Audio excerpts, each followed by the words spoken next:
Lubhang nabawasan ang kita ng mga magsasaka mula ng ipatupad ng Rice Tariffication Law.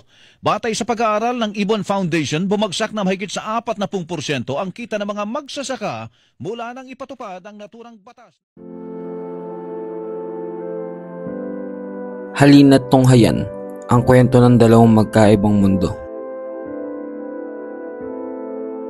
Sa umaga, sabay na nagigising ang dalawang magkaibang mundo. Isa sa gitna ng bukirin, isa sa urbanong lugar. Ngunit ang pera sa lungsod ay mabilis dumaan sa kamay.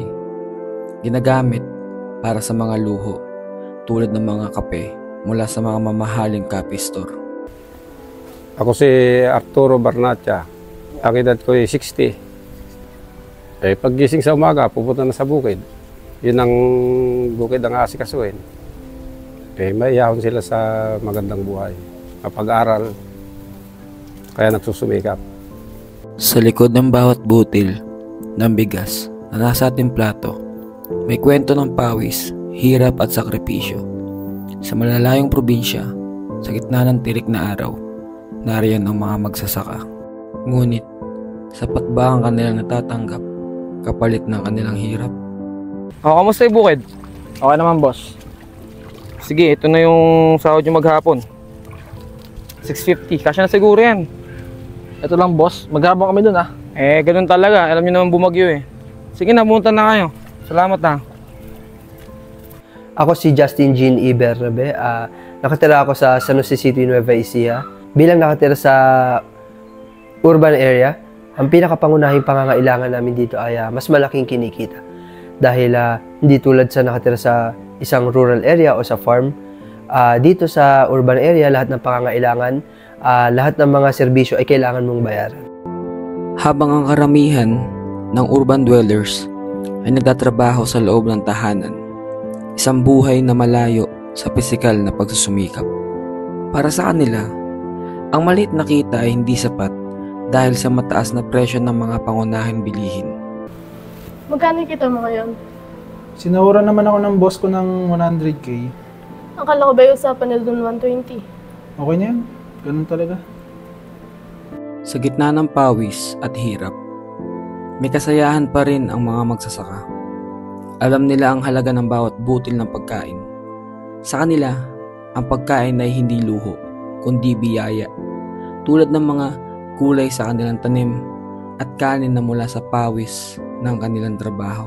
Anak, halika na, kakain na tayo. Tay, halika na, kakain na. Wow, may sardinas! Kahapon kasi wala. Puro kamote. Kumakain na pala kayo. Idala akong ulam, oh.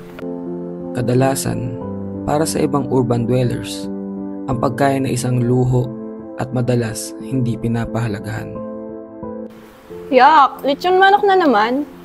Dad, gusto ko ng steak sa steakhouse sa Cab. Please. Sige anak, o-orderan kita.